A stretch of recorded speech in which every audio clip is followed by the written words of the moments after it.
In this video, I'll discuss another of Bach's most intricate contrapuntal miracles, the opening chorus of his BWV 179 cantata, entitled Siehe zu, dass deine Gottesfurcht nicht Heuchelei sei, or in English, See that your fear of God is not hypocrisy.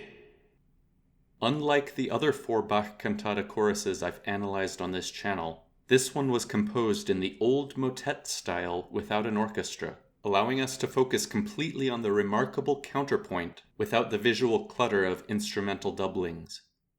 The opening subject is sung to the titular first line of text, accompanied by free counterpoint from the continuo.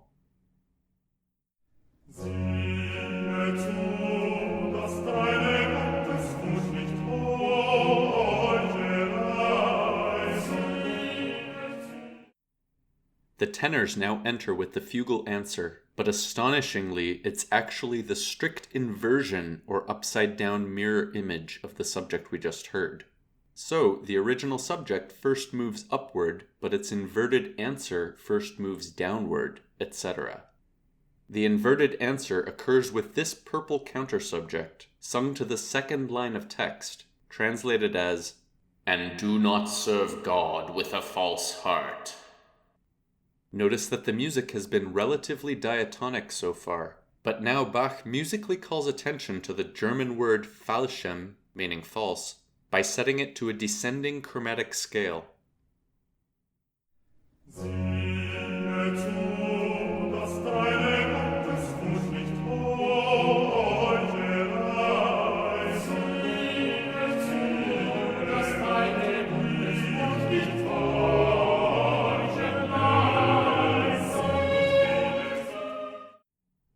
The sopranos now sing the original upright subject, but now amazingly combined with the inversion of the purple chromatic countersubject we just heard, so now beginning with descending motion and ending with an ascending chromatic scale for the word falschem.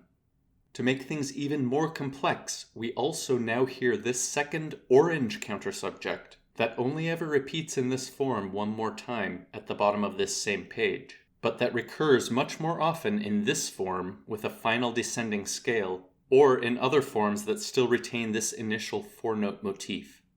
Now listen to this entire fugal exposition, in other words, up to this point when the subject has entered in all four voices.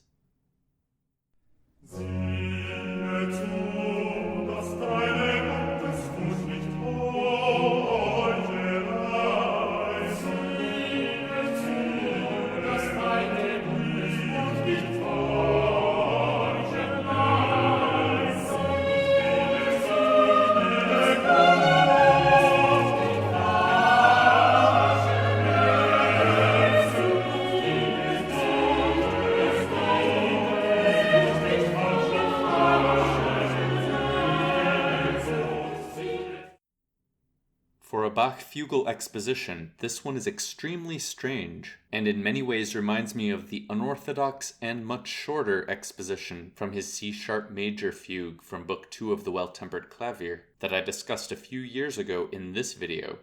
Notice that it similarly includes an inverted entry in the exposition itself, and that these three initial entries occur from the outset as a stretto or overlapping, something that Bach also usually reserves for later in a fugue.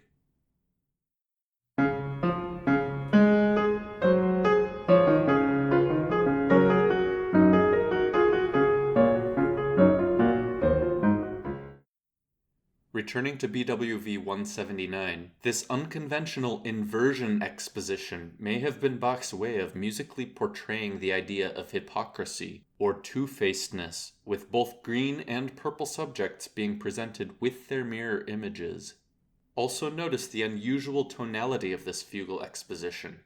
A typical four-voice fugal exposition from this era would have entries in the tonic, and dominant keys, or if the entries themselves didn't imply those keys, the second and fourth entries would at least begin a perfect fifth above the first and third entries. Here, the second entry does occur a fifth above the first, but because it's inverted, it still implies the same key of G major, but by the end has modulated to D major. The third entry now strangely enters starting on D and in D major, and the fourth even more strangely begins on a G, but since it's inverted, implies C major, eventually modulating back to G major by the end of the exposition. These unexpected tonalities, combined with the bizarre chromaticism of the purple countersubject, are just part of what makes this fugal chorus so extraordinary. Of course, there are many other exceptions to this general tonal scheme in fugal expositions. Remember that the fugue-like precursors from the centuries prior to Bach often did not follow this pattern. For example, listen to this canzona by Giovanni Gabrieli, in which the answering second and fourth entries occur on the fourth scale degree instead of the fifth.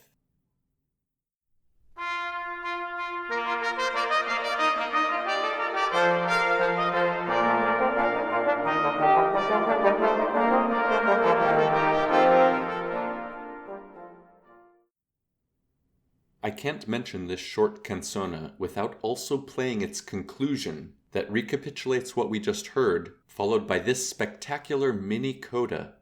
Listen for the rhythmic augmentation of this figure that appears throughout the piece, and for the striking final open fifth sonority without the major third.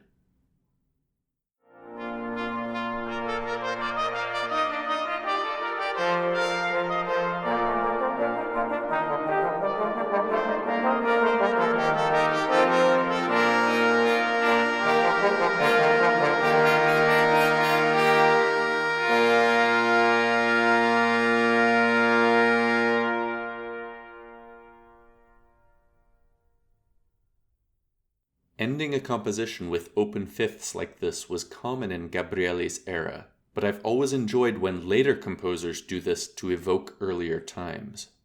One of my favorite examples is the powerful ending of the famous Kyrie double fugue from Mozart's Requiem.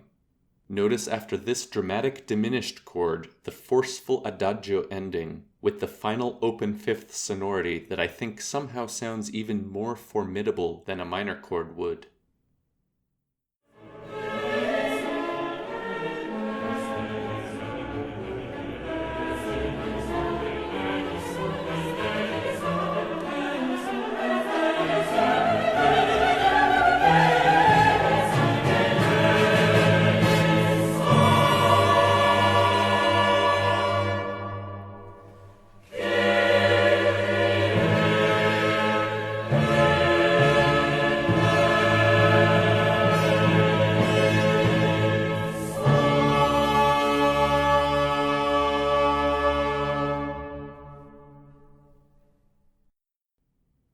Returning to my tangent on fugal expositions, it's also easy to find exceptions from Bach himself, like the very first fugue from the Well-Tempered Clavier, the C major from Book 1, in which the subject enters tonic-dominant, dominant-tonic.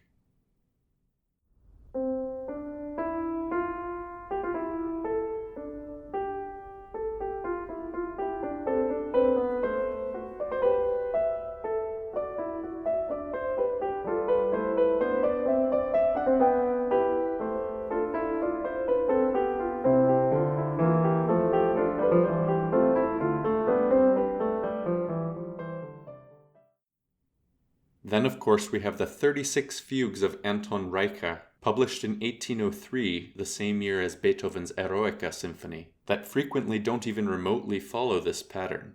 In Fugue number 21, for example, the exposition consists of entries that are separated by the interval of a third, so beginning on the notes G, E, C, and A, or the keys that they imply, C, A, F, and D. Notice also how similar this subject is to the one from the Well-Tempered Clavier fugue we just heard.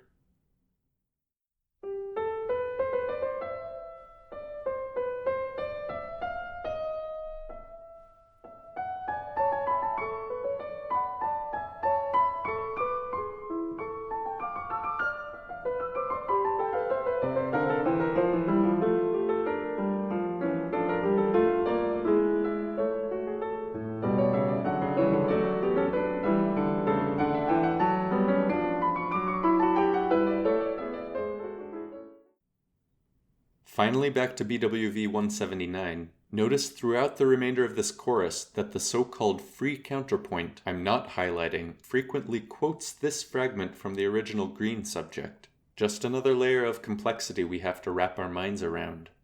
Now listen again from the beginning up to this episode-like passage. Remember in fugal terminology that an episode is when the original complete subject temporarily drops out, and we hear an often less complex passage that often modulates to a new key. However, in this fugue, this modulatory passage without the original subject still consists of a very complex stretto of the orange second countersubject in its descending scale form from earlier. But notice that now for the first time, this scalar portion is chromatic to correspond with the word falschem in the text. Because of this, I'll double highlight these chromatic portions also with the purple color for the remainder of the chorus.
We now hear a three-part stretto of the inversion of the original green subject. And if you are unimpressed since these last two entries go rogue halfway through, be patient because only 2 pages later we hear an even closer stretto of the upright original green subject, combined with a stretto of the orange countersubject, and this time they remain strict until the end.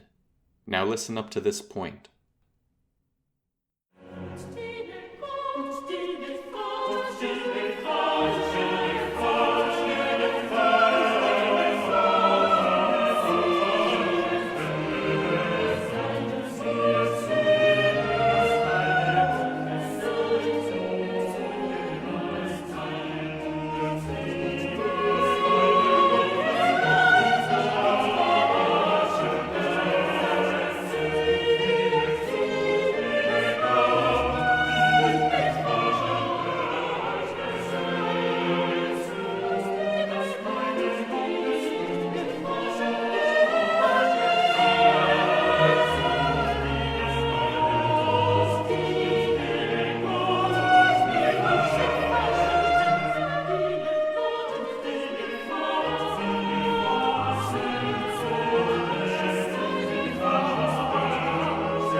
We've made it to the spectacular conclusion of this chorus, prepared by another 4-part stretto of just the orange countersubject, this time played over a dominant pedal point. The original green subject makes one final appearance in the tonic key of G major, occurring simultaneously with the continuing stretto of the orange countersubject. This leads to one final glorious stretto of the orange countersubject, now played over a tonic pedal point, to end the chorus. Notice the dazzling harmonies that result from these final descending chromatic scales.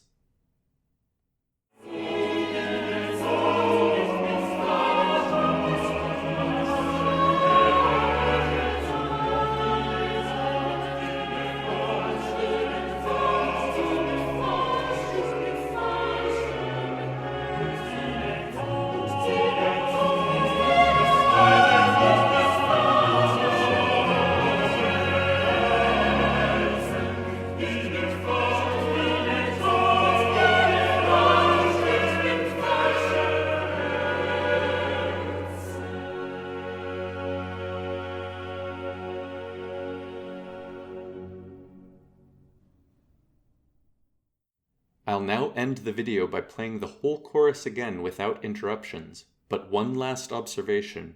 I mentioned the C-sharp major fugue from Book 2 of the Well-Tempered Clavier at the beginning of this video, but I never made the obvious comparison between its subject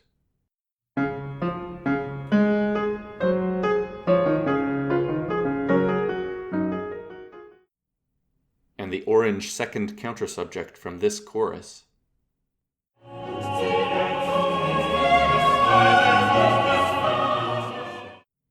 Now listen to this entire spectacular chorus uninterrupted.